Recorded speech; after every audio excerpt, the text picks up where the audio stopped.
চন্দ্রিমা গ্রামটা দেখতে খুব শান্ত মনে হলেও গ্রামের পাশে থাকা তালপুকুর নিয়ে একটি ভয়ঙ্কর লোককথা প্রচলিত আছে। গ্রামের মুরব্বীরা বলেন, সূর্যাস্তের পর ওই তালপুকুরে যাওয়া একা মানা। তিন বন্ধু, আকাশ, রতন আর হারুন, তারা একটা চায়ের দোকানে বসে কথা বলছে। তোরা এসব কুসংস্কার নিয়ে বিশ্বাস করিস?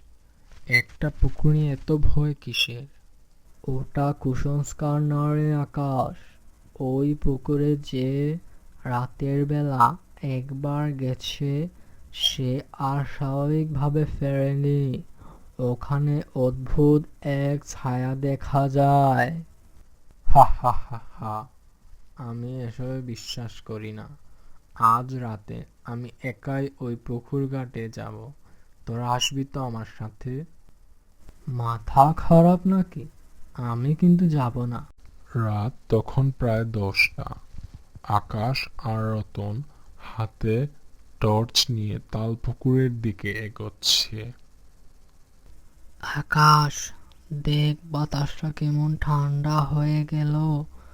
ফিরে চল না ভাই। ভয় পাচ্ছিস কেন?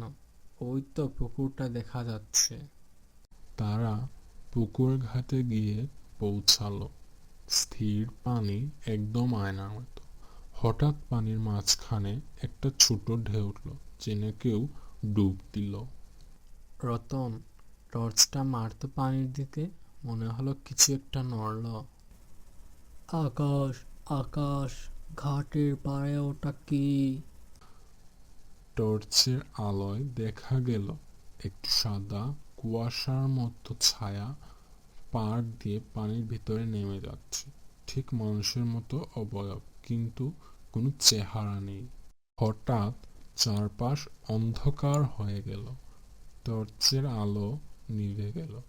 এক ভয়ঙ্কর কান্নার আওয়াজ আসতে লাগলো। আকাশ আর রতন পাগলের মতো তারা সেখানেই অজ্ঞান হয়ে গেল। পরের দিন সকাল। আকাশ জ্বরে কাঁপছে। গ্রামের কবিরাজ তাকে পানি পড়া দিচ্ছে। আকাশ আর সেই আগের মতো হাসছে না।